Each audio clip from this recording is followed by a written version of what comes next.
Come back for part 2 of my interview with Cara Sarubin, warrior mother to Cameron, as well as amazing advocate for pediatric cancer awareness. Also, this is the final interview of Season 2. Please make sure that you come back next season for Season 3 as I interview more amazing parents, more amazing organizations, and families. Thank you so much, guys, for sticking with me, and enjoy part 2.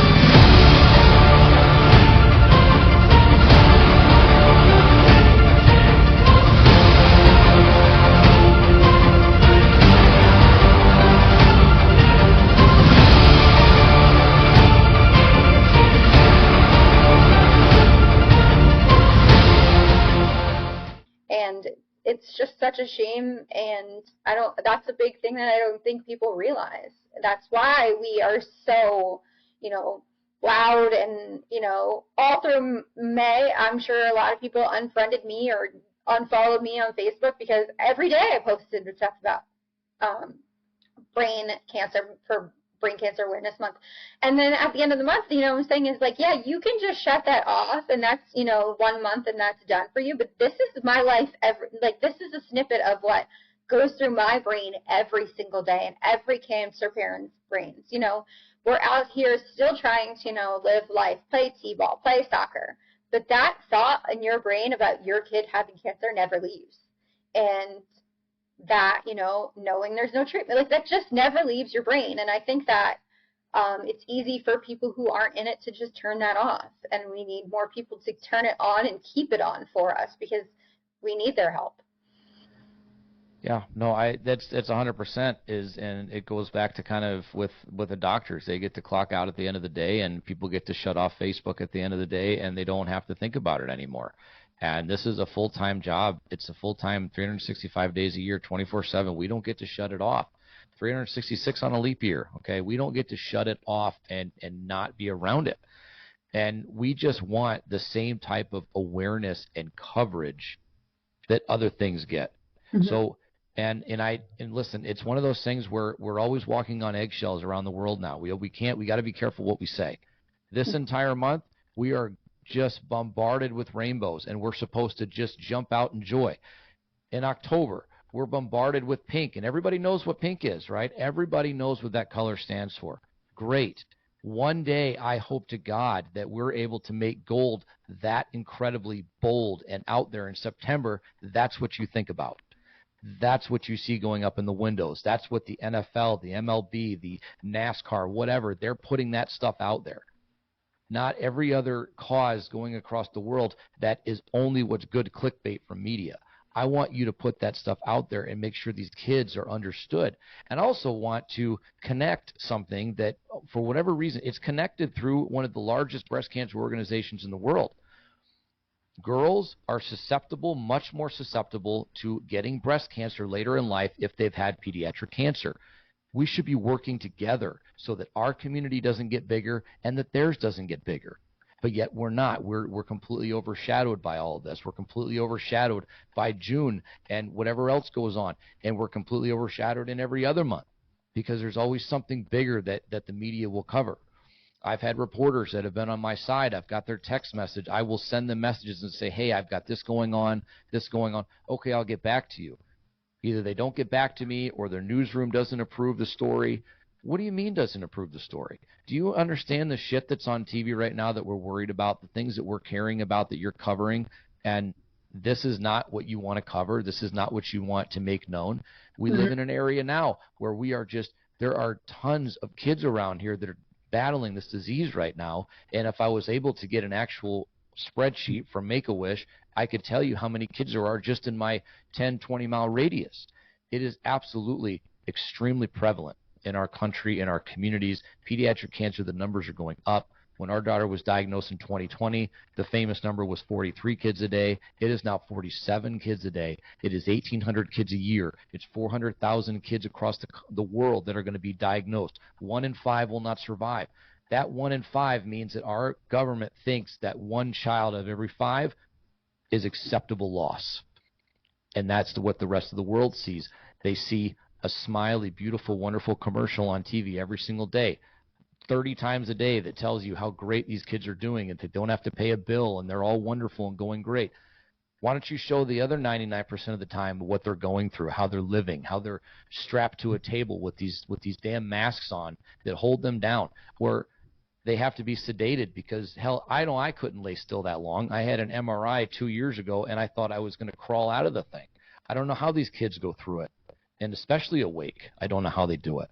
And so why don't you show that? Why don't you show after the surgery photos? Why don't you show them trying to go through PT? Why don't you show them when they wake up from anesthesia? I don't know how, Cameron was, but I know in the beginning, JC would wake up and she hated us in the beginning. Oh, I got kicked, punched, bit, scratched, like angry, mad, and it just, like, that stuff. And like, that's the thing, like, people see, like you said, the commercials and these happy little bald kids running around, and that's not at all what this is like. And that's another thing, is those commercials also push people to think that there's a happy land that anytime a child is diagnosed with cancer that we can take them to and they'll be cured. And Right. That's another huge misconception, because that happy land does not accept very many children, especially brain cancer.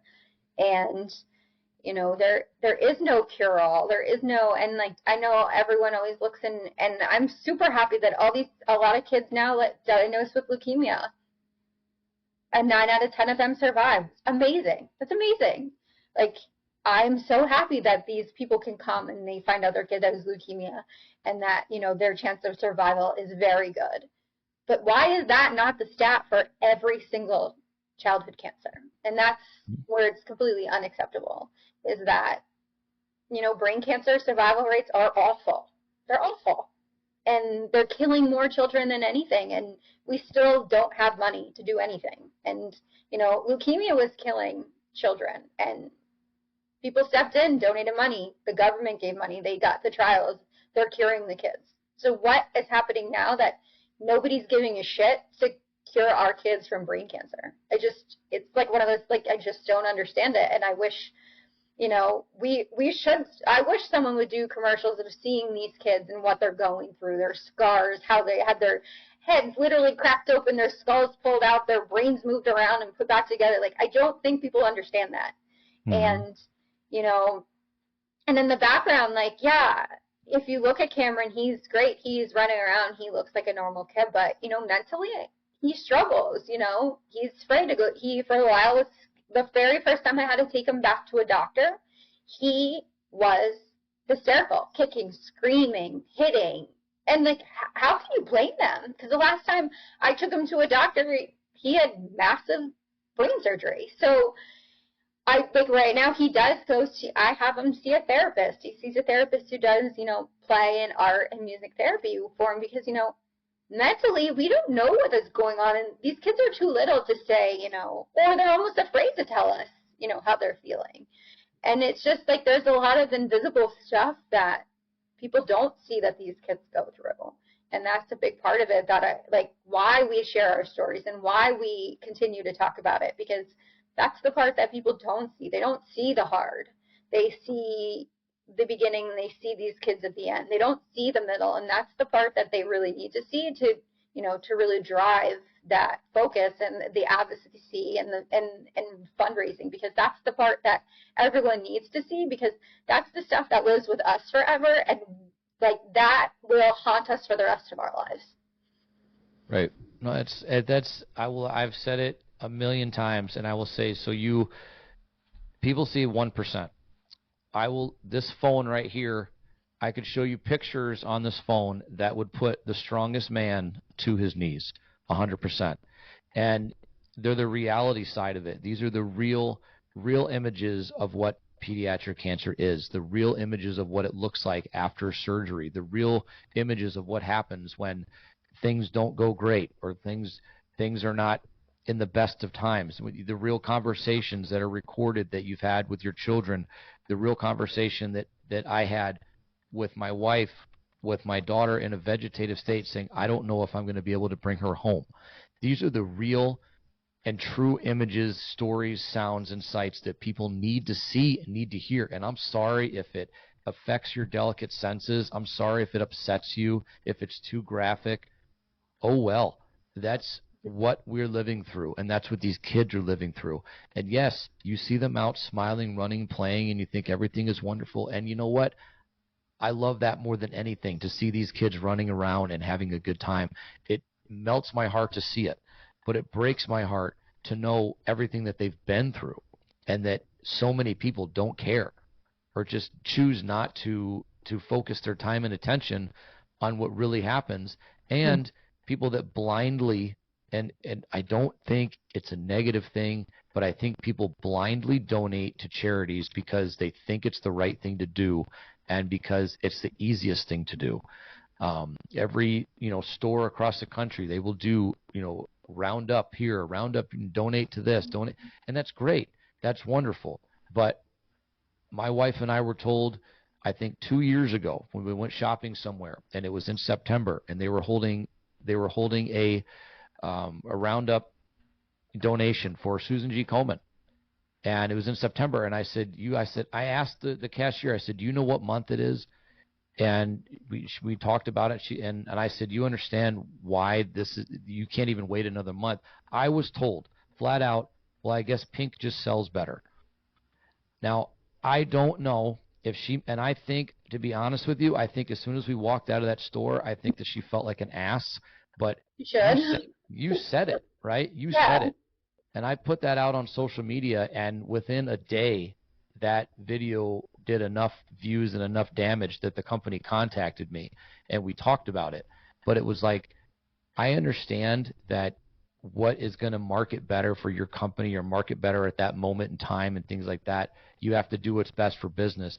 But you have to also understand that we're all humans out here, and we're all dealing with something, and understand that type of, we just did years of sensitivity training in the world so we can make sure we don't offend anybody.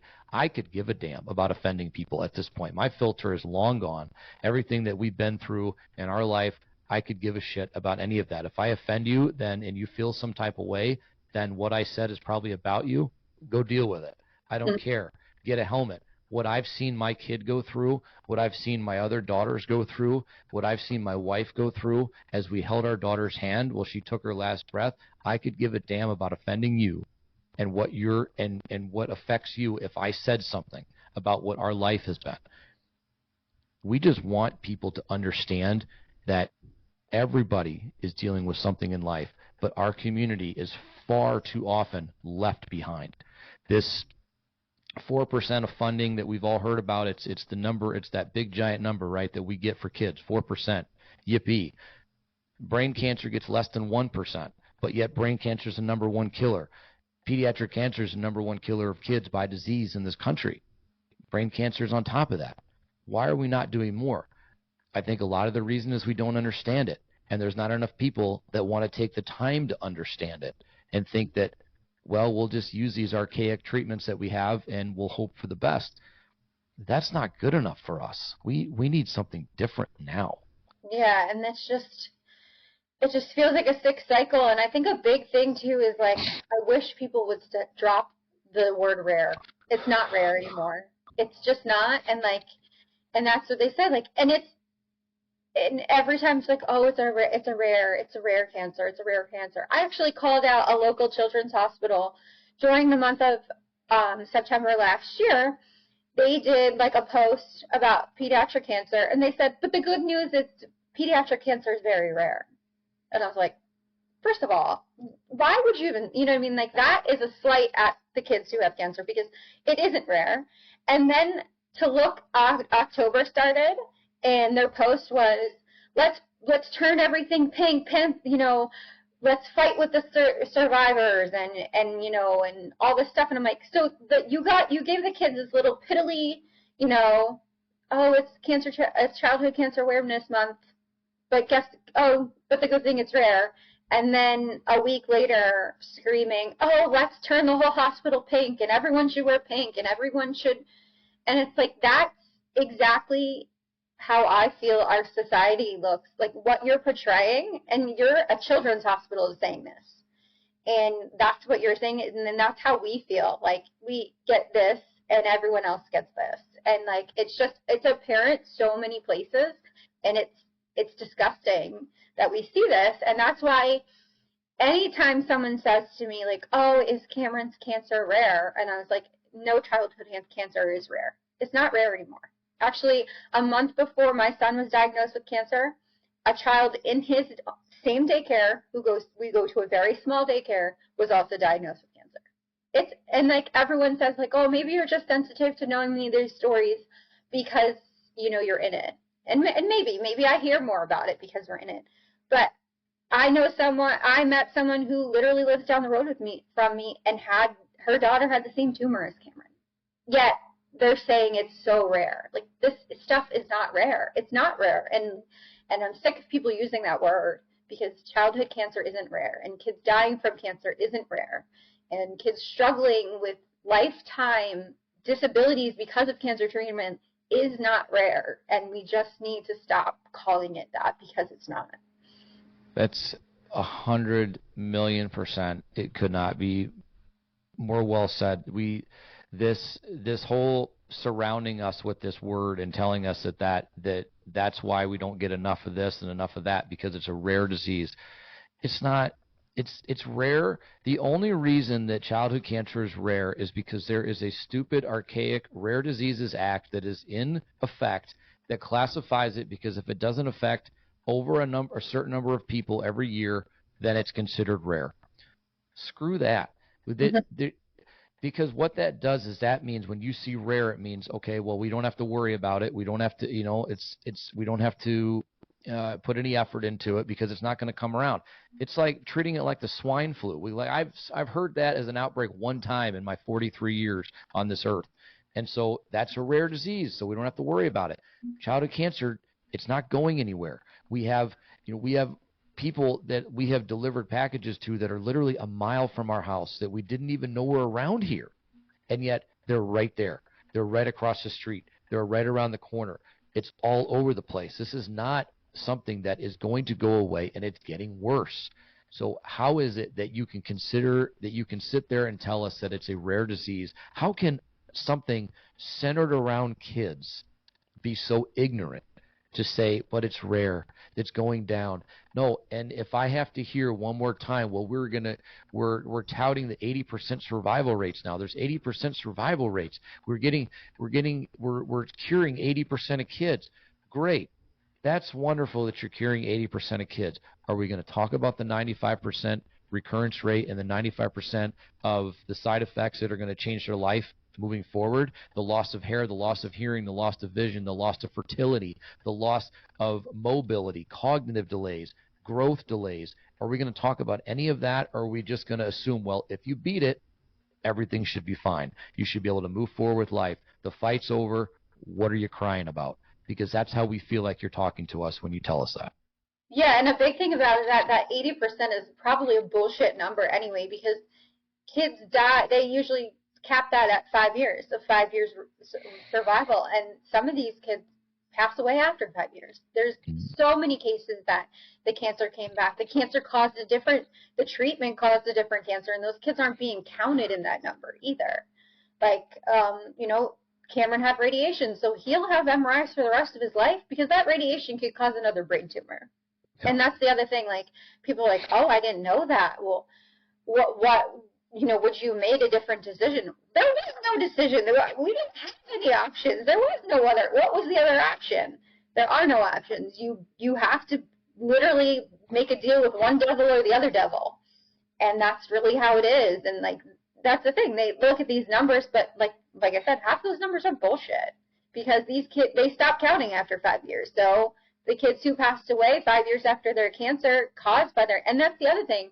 Half of these kids, that's another thing that I wish more people realize is, you'll read these stories about these kids and, that they passed away from cancer, but a lot of the times they passed away from the treatment.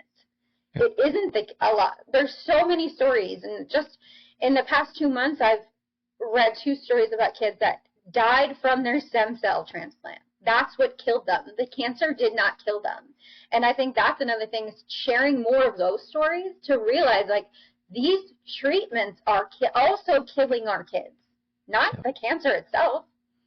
They took the tumor out and they're, attacking it with these treatments, and the treatments are killing our kids. And how is that acceptable? But they read these obituaries and the stories and said, oh, they had cancer, they died from the cancer.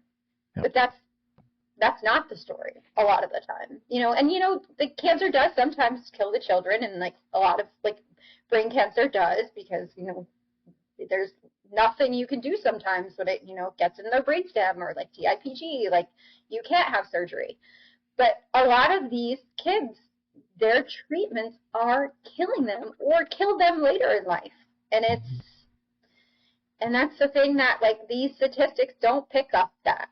They just say, oh, they survived 5 years, they're check, they made it, we're going to add that. Or, oh, it was their cancer that killed them. No, it was the treatment that killed them.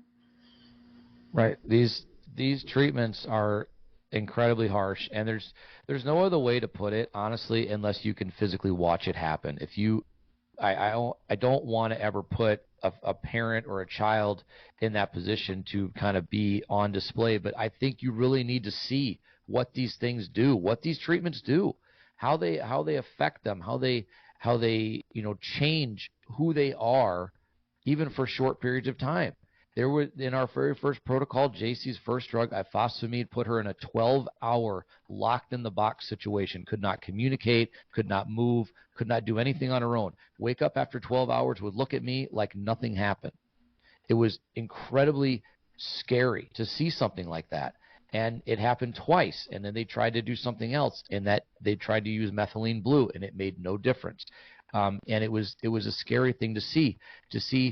She had clear lumbar punctures, clear MRI scans when it came to cancer cells in the spinal fluid, until after her stem cells, and that's when that broke loose. Do I know if the stem cell caused it? I have no idea. But those high-dose chemotherapies, they come in hard and fast, and they do it over the course of like 2 days, and it is just nonstop, balls to the wall chemotherapy going into your body to completely wreck it and destroy it and clean you out and to start you at zero, to the point where you've got to be isolated because any germ at all comes in there and they could get incredibly sick. These are the types of things that you have to understand and that you have to see. And I wish that we didn't have to go that route to make people listen and understand, but it's almost like it's necessary. It's necessary for you to see that bad side. And then that 80% cure rate, yeah, that is, once essentially in this world, at 5 years, you're considered cancer-free. So if you get 5 years of clear scans, that's it. You're basically, you're out of the group home, you're done, you move on, and you go on with your life. If something happens after that, it's like resetting the game. You're starting over.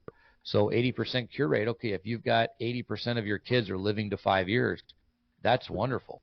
But what about the other 70 years that they should be living? Are you tracking those results? Are you tracking how many kids afterwards? And I've also brought up to the fact, too, that certain commercial that we all know, and I refuse to mention it because I don't feel like having people come at me, but you can figure it out. This is the first year that I have ever seen that commercial follow the story of a child that 2 years later passed away. The first year I've ever seen them do that. Do I know if it's because enough people bitched and moaned? I have no idea.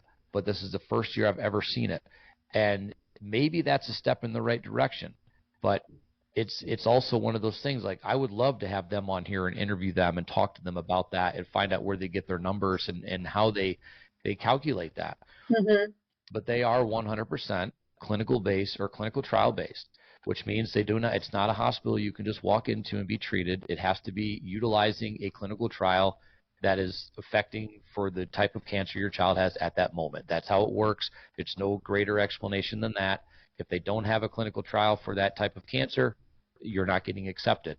It's not because they're singling you out or anything. It's because they're using, it's a clinical trial hospital. That's what it is. It's meant for testing and treating those types of cancers based on what they have access to. That's all there is to it. There's another hospital that's the same way. You see those commercials too. It's the same type of thing.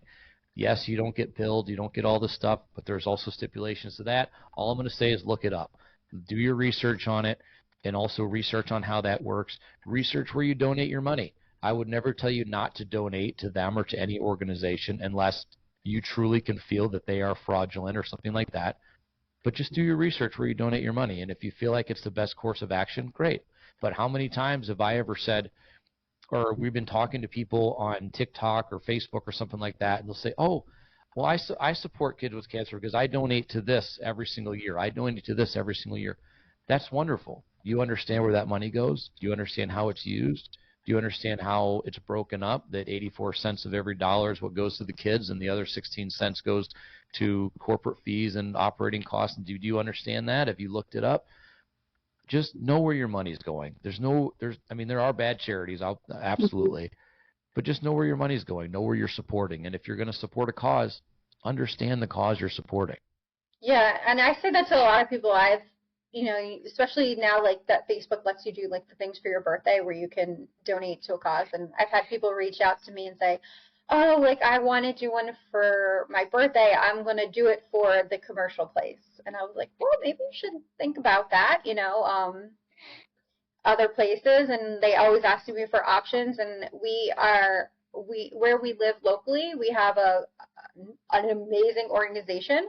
They're called the Pediatric Cancer Foundation of the Lehigh Valley, and they do something that's totally different. They don't raise money for cancer research. They raise money to support the families. So anytime the family is faced with the diagnosis, they literally come running, asking what you need, supporting the families, like sending gas cards and stuff like that. So I'm always like, so that's another thing. Look something locally, like, because that's, locally, if you, like I always say, that's a great one, like stuff like that. And you should look in your communities, or, there are websites that you can run to see where the money is going. There's a website that tells you if there are certain stars for, I think it's like a 5-star rating of where they're, like how they are using their money, and if it's a charity you should be looking into. And a lot of people should be using that website and seeing, because a lot of these places that, are saying they need the money also have billions of dollars sitting in funds that they're not doing anything with, and still begging for money.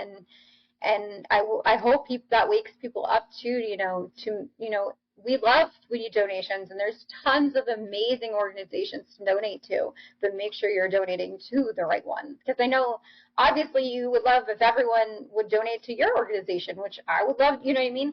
But you say, like, if you're not comfortable donating to me, find someone you are and that's doing right by the money, and not just, you really should know where you're donating to, and where your money is going, and who's that funding actually, because a lot of these nonprofits that come off of that are actually funding their CEOs.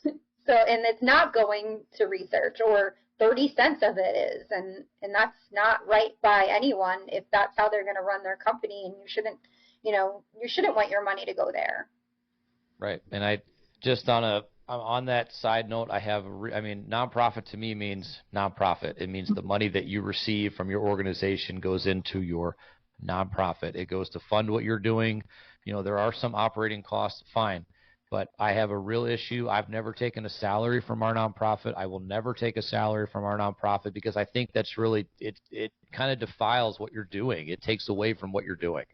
But it is, some of these larger organizations, they absolutely do, and they have CEOs, and all of this stuff is public. You can look it up. You can figure out all of this. You can do a lot. So it's just, the moral of it is just do your research. If you're going to donate, absolutely. I will say that there is amazing, work and research coming out of that organization and other organizations, but just know where the money's going. And there are a lot of different options to donate to where you can dictate where your money goes and what it's used for.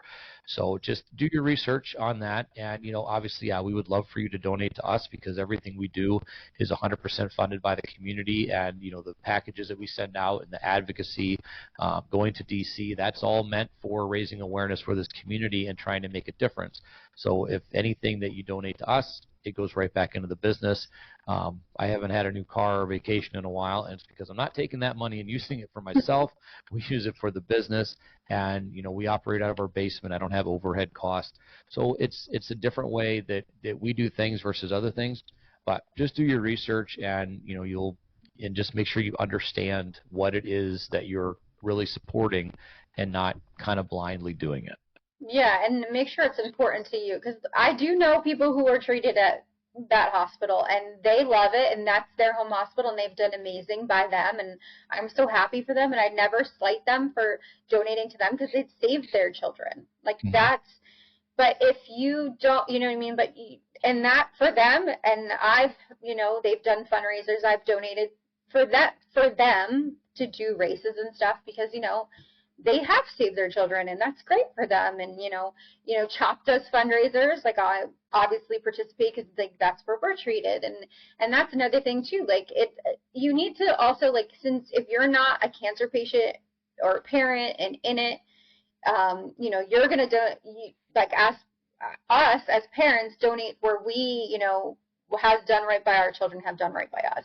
But these people out in the world just donating like because they think it is doing good, and then that's why you really need to do your research, and that's what I always really like when people ask me like, hey, like I would love to do like a donation in honor of Cameron, or I always donate to this place, like do you have anywhere else, like please ask us those questions. Like I love that. Like that's amazing, because I'd rather people do that than buy Cameron more things, or like stuff like that, because that they're making a difference. And I always say, like, even like for the kids' birthdays and stuff, like we don't need more toys, we don't need anything. I would love to do like donate to this cause this year or stuff like that. And like I don't know, sometimes I feel like people are scared to ask cancer patients, parents, these questions of like, hey, like I would love to do something in honor of your, like that is like the biggest, that means the world to me when people do that. Like I think that means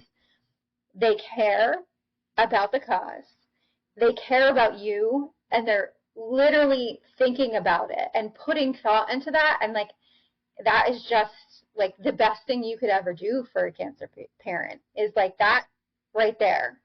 And I think that's like, because people always ask me like, oh, like what could we do for you, like what can we do, or what should we do, and all this stuff, and like that is an amazing thing you can do for someone. And I hope people keep asking those questions of where you can donate, what's a good place, to put my money to help these kids. And I think that's super important. Yeah, that's 100%. I think that, please, on that note and on every note, please talk to us like normal people, like normal everyday. Listen, we had something horrible happen in our lives. We, a lot of us in the sense we're broken people, but we're still the same people we were. So talk to us, ask us questions. If you want to ask us about the diagnosis, ask us how the kids are doing now. Ask us how we're doing after our daughter passed. Like, it's okay to talk to us and ask us these questions, because the reality of it is, I think the majority of us want to talk about it. We want, because that means that other people, someone else is listening. It's awareness for us. We want to be able to tell our stories, and we want to be able to tell their stories and have their legacies live on. And when it comes to donations, it's the same way. Ask us and we'll tell you, because if you don't think that we haven't looked up the best charities to donate to, or that are close to our cause or close to our understanding, I mean, I'm telling you that. So just take the opportunity, get to know somebody, and ask the questions. We're here, and most of us have got something on all the time that mentions that we're in this community, whether it's shirts or hats or buttons or pins or whatever. We're all part of it. We're on social media. You see us out there. Just ask the questions, because that's what we want. We want to be treated normal. Damn it, we don't want to be treated like we've done something wrong, or like we're contagious. Like this is just a shitty situation that we've gone through, or are still going through, but we want to be treated normal. And obviously, I've lost friends, I've lost supporters after our daughter passed, they didn't know how to talk to us, or they felt the best thing to do was just to run away and hide. And that's the worst thing that you can do, because it makes us feel like we've done something wrong, like we have the plague or something. We went through something terrible. It's a shitty time in life. We all go through crappy things, but it's about how you support the people. So talk to us, ask us questions. It's the best thing that you can do. Don't run and hide. I'd rather you say the wrong thing and let me correct you than say nothing at all. Yeah, and 100%. And then I think another thing too is everyone always likes to tell us, be positive, you got to stay positive. But some days you need to go to that dark place and think about all the dark things and be in that situation, and like to have those friends and supporters be like, okay, you sit there for a little bit and then you're going to come out of it, and we'll move on, because it is exhausting to be positive every single day. And it's the same thing, like, normal people that don't have kids with cancer, they have bad days too. They have the days that their kids are driving them insane and stuff, but and it's almost the same thing. Some days we have bad days. Like, you wake up, you read a news article, or you found out, like, going through radiation, we made friends with all the people that were there, because you're there every single day. We all start talking, like, about what, and we all stayed in contact. And Cameron will be a year out from radiation on June 30th, and we have already lost 2 friends that we met through radiation. And it's like those losses, it's horrible, because it's like you got to know those kids, you got to know their families, you became really close. We were always cheering each other on, and like the losses always keep coming in the cancer world. And I always say it's so strange to be in the world that we are now, because it's almost like you're living 2 parallel lives. After Cameron's treatment, I went back to work. He went back to preschool, back into playing sports, back into like real life. But you always have a foot in the cancer world too. Like, it's almost like you're straddling this life and trying to keep 2 lives going. And then if you have people treating you like you are diseased, or like I said, like sometimes I've been in situations where I go to like a birthday party with my kids and people just kind of avoid me. And like that is like one of the worst things you could do. And you don't need to talk about cancer, but like just talk to me like you would have talked to me a year and a half ago. We've changed. Things have changed, but like you need to treat us like normal people, because there's a lot that we're going through daily, and we're living that double life and trying to keep going and always keeping our foot in each section of that life. But just treat us like normal people and ask questions. And, I will talk about Cameron for hours if you want to ask me questions, or about other kids, or, any kid that we met, like in radiation. I've done research on their cancer, because I feel like the same thing. Like, every child that we have met through cancer has now become part of our life, and they'll forever be a part of our life. And the ones we've lost, the ones we still were in contact cheering on, it's just your life. They're in your life forever. And that's something I think other people don't know. You're not just fighting for your child. You're fighting for all the kids you meet, all the kids you run into at clinic, all the parents you meet on social media. We're fighting for all of them. I mean, obviously, the number one fight is for your own child, but we feel every loss in this community. Like, it kills you. It's like it rips a part of your heart out every time you hear another kid is diagnosed, another kid has passed away. And it's devastating to live this way. But we have to, also live our normal lives. So we want to be treated like normal people. Yeah.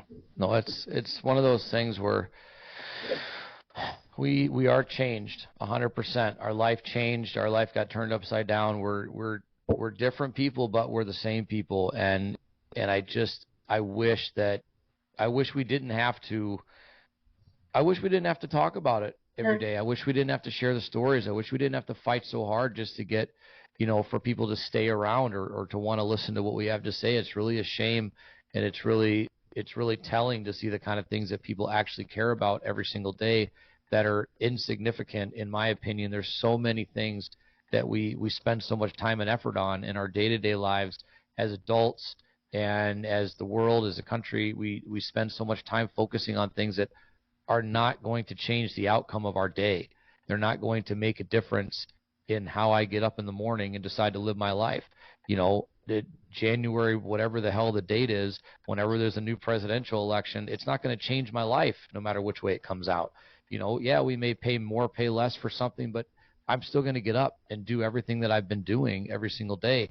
What you celebrate today or celebrate tomorrow, it's not going to change my life, but I would rather that you spend your effort and time on things that are going to be significant to everybody around you and not just your own personal bubble of yourself. We're all humans here, and we're all trying to do something good. And some of us have lost our kids. Some of us, our kids are still fighting. Some of us, we have older kids that are growing up and doing other things. We have lives, and we have marriages, and we have businesses, and we have things that we have to focus on every single day. There's a lot going on, but we will always make time to tell our stories 100%. I know that we probably both do, but I know I have a real issue with sitting still. I cannot. If my wife doesn't sit me down and put something on me to hold me down, I'm always moving. I feel like if I stop moving, that I'm missing the opportunity to do something, or I'm not getting something done. I feel like I miss the opportunity to reach out to somebody, or to make a connection, or to whatever, for the business or something. And I feel like that's a lot of people. I think we put our turn your grief into something positive, or turn your fight into something positive and make a change. And so that's been me. That's what I've decided to do, and I know a lot of parents decide to do that. But I also know there's a lot of parents that when it comes to this, and if the fight is over, in a sense, if the child passes or the chemo stops, whatever the case may be, that they want to fade into the background. And there's nothing wrong with either side of that. However you decide to choose and do that is completely up to you. But I hope that it's not you fading away because you feel like you don't have a community that supports you. I hope you realize that we are all here for you. I say it all the time. I don't have friends in this community. We have family in this community. We are part of one massive family that I will fight to the end of the earth for every single day.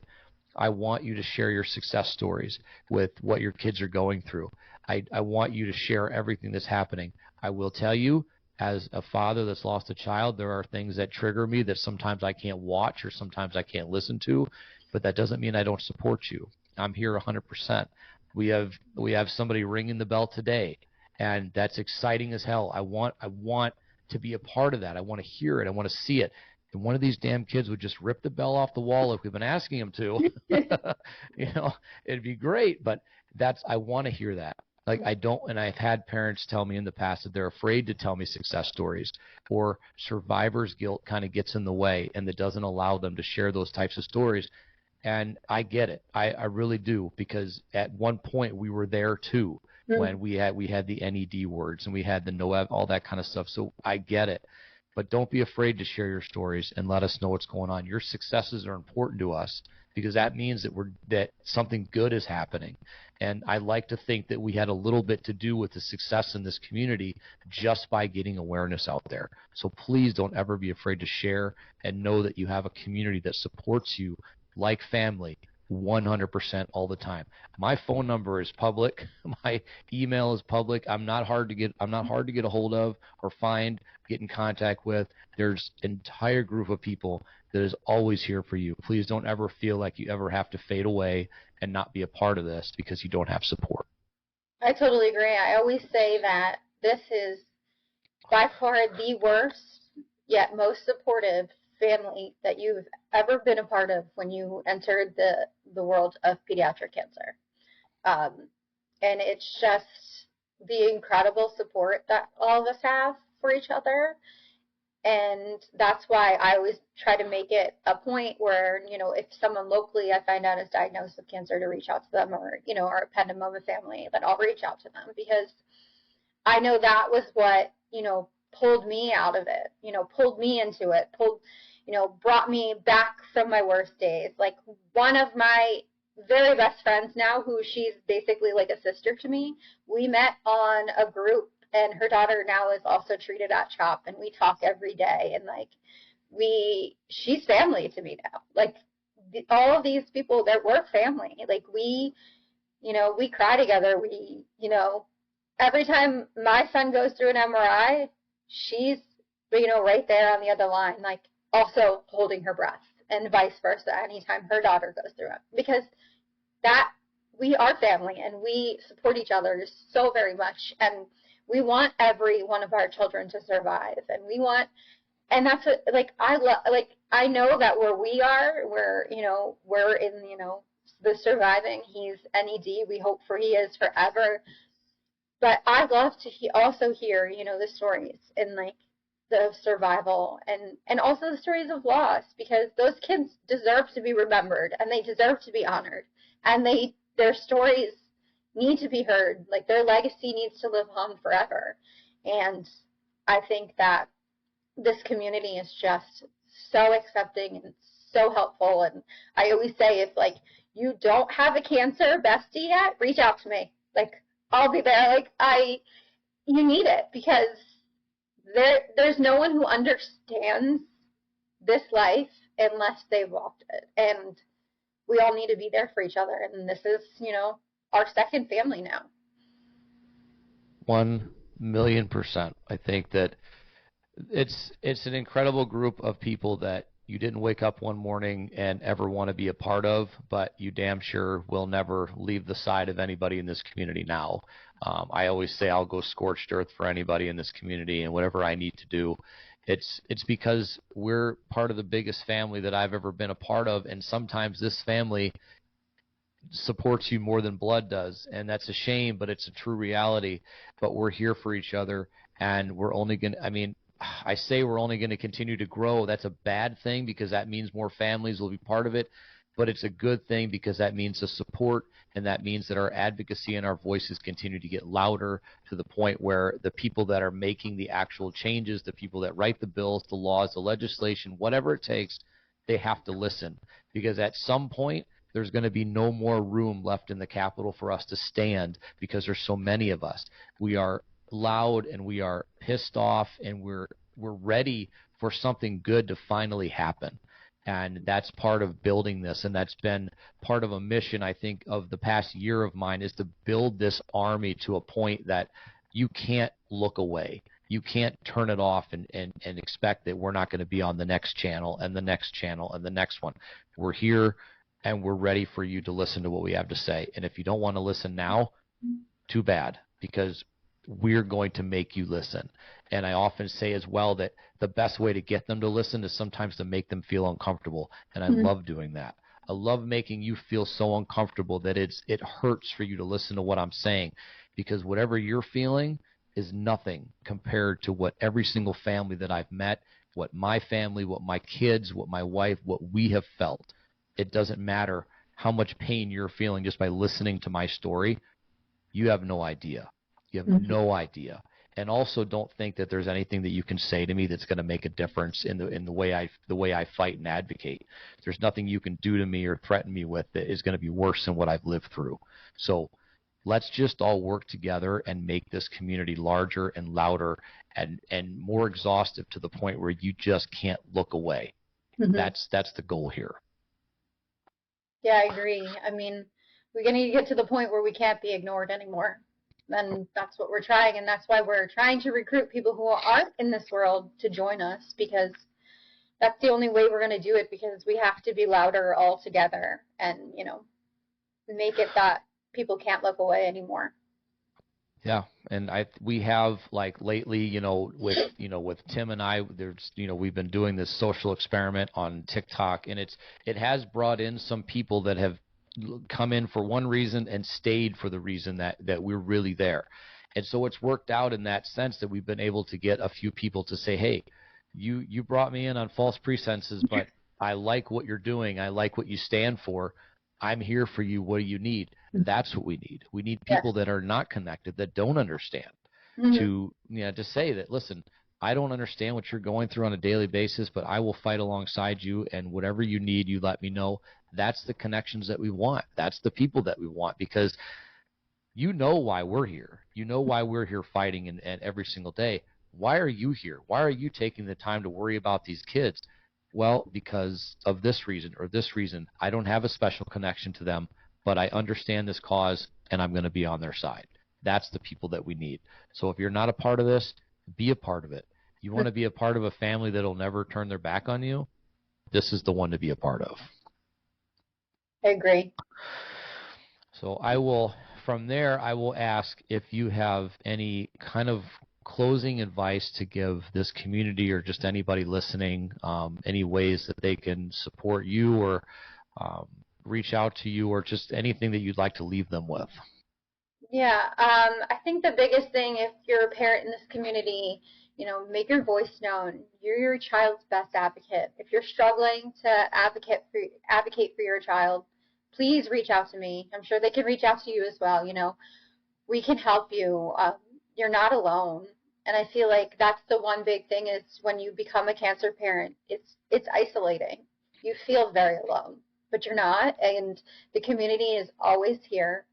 You can find me on social media. Reach out to me. I'm always, willing to talk to anyone at any time. And I think that's, to build your community and find the family, because we're the ones who are going to have your back, and everyone's here to help. And I think that's a big thing I want to leave with the people who aren't a part of the community is, support the people around you who are in the community. There's no one that I think that I could name that doesn't know anyone that has been affected with childhood cancer at this point in time. I mean, it is so prevalent now. It's not rare.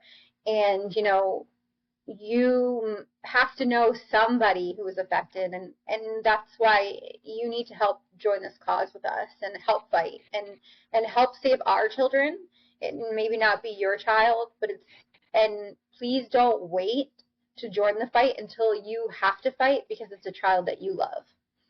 And I think that's the biggest thing, because it happened to me and I didn't think it would in a million years, and it did, and it can happen to you too. That's perfectly said. And again, yeah, it's one of those things where we don't ever expect something like this is going to happen. I think as adults, we go through our lives expecting that the worst thing will never happen to us, that those commercials, that those whatever the fundraisers you see on TV, that's never going to be us. We're never going to be a part of that group. I had two perfectly healthy daughters before our daughter was diagnosed with this type of cancer, and there's no rhyme or reason to it at all. There's no understanding. Be a part of something that is going to make a massive difference. And I promise you, like she said, that you do know somebody that's affected by this in some way, whether it's you personally or your child's school or your, the school that they went to elementary school at, whatever. They're somewhere. I promise if you just Google it and you just look it up, you're going to find that there are children affected by this very close to you, perhaps even closer than you think, connected to you in a way that you don't understand. But be mindful of that. Be part of this community. Come and be a part of a group that's going to change this world one way or another, and our kids are going to be the ones that are going to be doing the changing. We're here to merely drive them to the advocacy and the rallies because they can't do it yet, but we're here for them, and we're here for you. And this community is so incredible, and it's probably the strongest thing that you never, ever want to be a part of, but we're here now, and it's the strongest family I've ever been I guess lucky enough to meet along this journey. If you could find a silver lining in all this, it's the people that you meet. It's the organizations that you meet. It is the absolute support that you get from people that I've had support from people I've never met in my life that have reached out to me that said that our daughter's story touched them. I have no idea who these people are, but they somehow caught it along the way and caught it on social media. We're making an impact. Join us and be a part of it. And I promise you're going to learn something. And if you want your life changed forever, just talk to one of these kids, and they'll do it all day long. So that's mine, and I think that, and again, yes, I am very easy to find if you want to find me. My phone number is absolutely public out there. I probably shouldn't say that, but it is. And it's all out there. Our website, battlecorncarepackages.com. Yeah, everything is there. You can find ways to contact us. They're all of my social media. You can find us, and more than willing to talk to you or to reach out to me if you just need somebody to listen. If you just want to vent, if you've got questions, I do the best I can to answer them, and if I can't, I promise you that I will guide you in the right direction to get the best answers for yourself. So I will say that this has been incredibly informative, and it was an incredible conversation, and I want to thank you once again for taking the time and sharing Cameron's story and sharing your story and being so open to really kind of helping get this community to be a little bit stronger and a little bit louder. Yeah, and thank you for inviting me to join you. It's just a pleasure to be able to talk to somebody else and, have these candid conversations and let people really know what life is like having a child with cancer.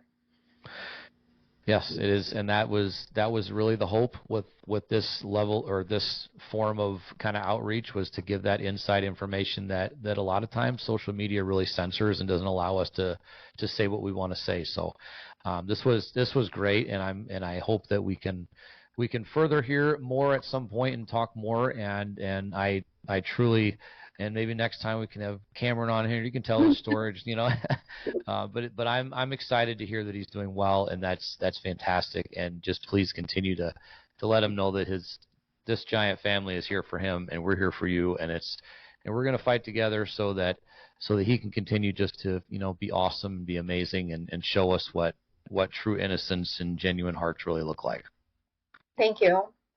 Absolutely. So I will see all of you next week.